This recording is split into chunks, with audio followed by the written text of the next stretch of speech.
Good morning. Today is Tuesday, July 6, 2021.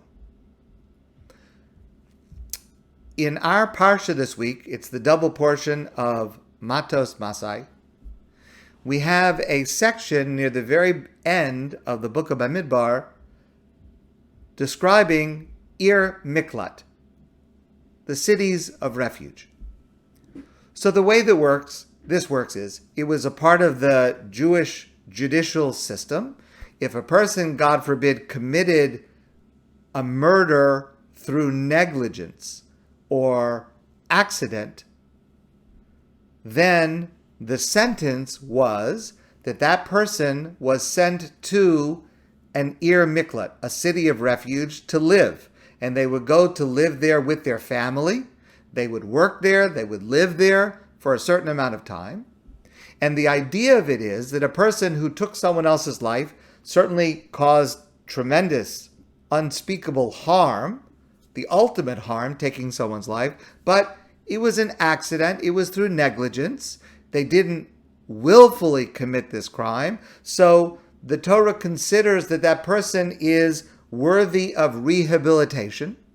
And the purpose and design of these cities of refuge, which were spread out throughout the land of Israel, was to provide this positive environment for rehabilitation. The majority of the people living in these cities were people of upstanding moral and spiritual level, and they were role models. So what would happen is a person and their family would come to live for a certain amount of time surrounded by these positive role models to be able to rehabilitate, to be able to serve their sentence and come out as better people, more able to integrate within society. This is one of the earliest known examples of what today is referred to as restorative justice, or sometimes it's referred to as alternative sentencing.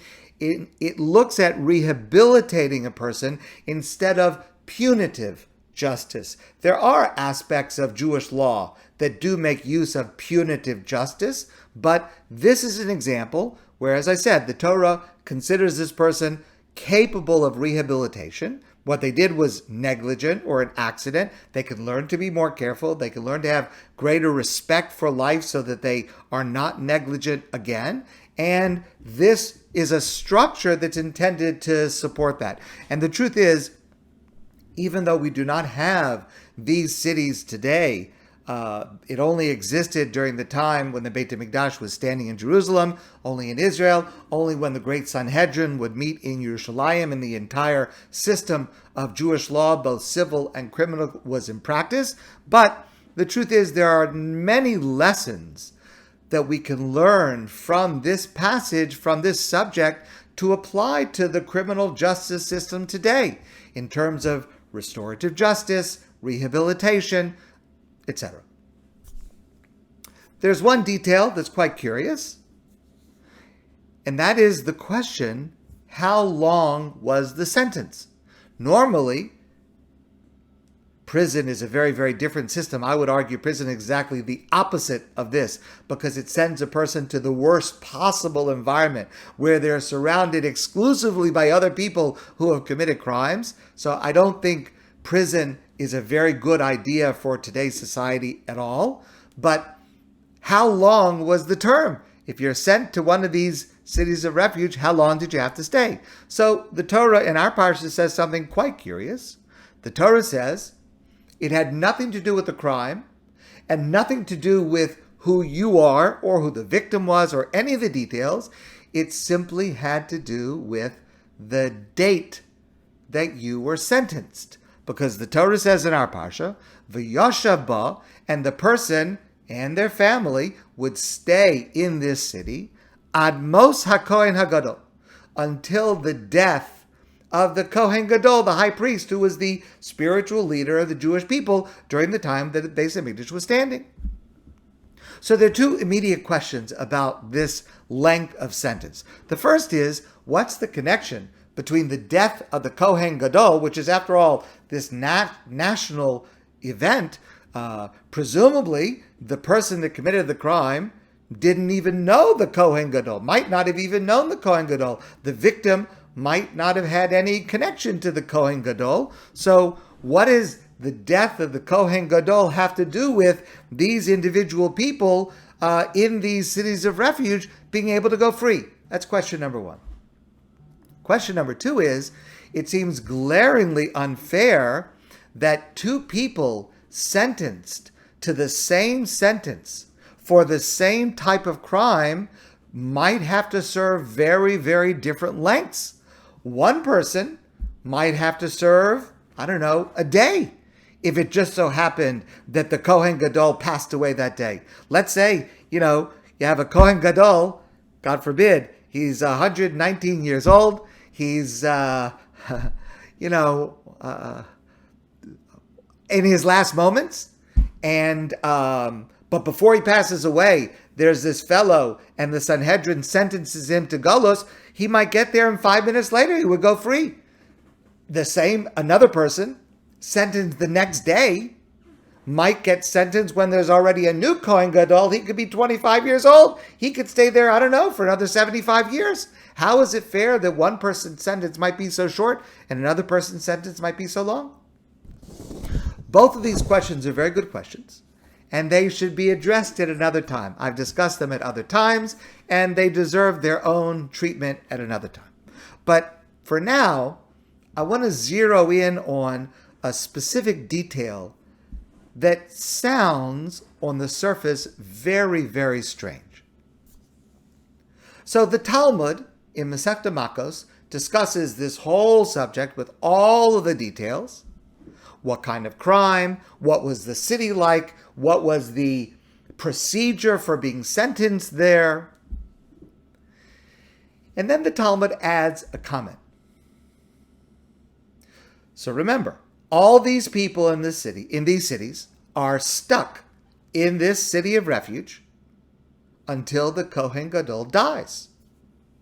Presumably, the people who are there would like to be able to go home. So presumably, how are they going to get home? The only thing they can do is to pray for the death of the Kohen Gadol. I realize it's not a nice thing, chas v'shalom, but it's the only way they're going to be able to go home. It's the only way they're going to be able to resume their lives. So the Gemara says that presumably people, maybe not all of them, but some of them sentenced in these cities would be praying for the Kohen Gadol to die. Okay? Then the Talmud says, the mother of the Kohen Gadol would bake treats and bring them to the people who were stuck in these cities. And then these people would not pray for the death of the Kohen Gadol. They would not pray for the death of her son, God forbid. Here's a woman, she has a son who happens to be Kohen Gadol, and there are people praying that he should die, so she brings them treats. If they're not so upset there, they won't pray for the death of her son. That's what the Talmud says. So let's ask two questions. Number one, the people who are sentenced to be in these cities, they are convicted criminals. Yes, negligent or accidental, but they are criminals. They did an act that resulted in someone's death. Now you're telling me that these criminals who were sentenced to be in this place are going to pray to daven, to pray to God that the Kohen Gadol should die. You're telling me that that prayer has some kind of value? Would God listen to the prayer of a criminal who's praying for the death of the most righteous, holy person, the spiritual leader of the Jewish people, the Kohen Gadol? What kind of effect could such a prayer even have? Why would the mothers of the Kohen Gadol be worried about such a prayer? And secondly, once you assume that the mother of the Kohen Gadol is worried about such a prayer, that somehow there is some effect or value or potential strength in this prayer, and so the mother of the Kohen Gadol is worried about the prayers of these people who are in the cities of refuge. Let me ask you a question. Bringing them some cookies is going to change something. You have a person, he's stuck there, he's praying to go home. Somehow, let's assume for a moment that there is some strength to that prayer. Because you give him fresh cookies, he's not going to pray to go home? How does that make sense? How does that change anything?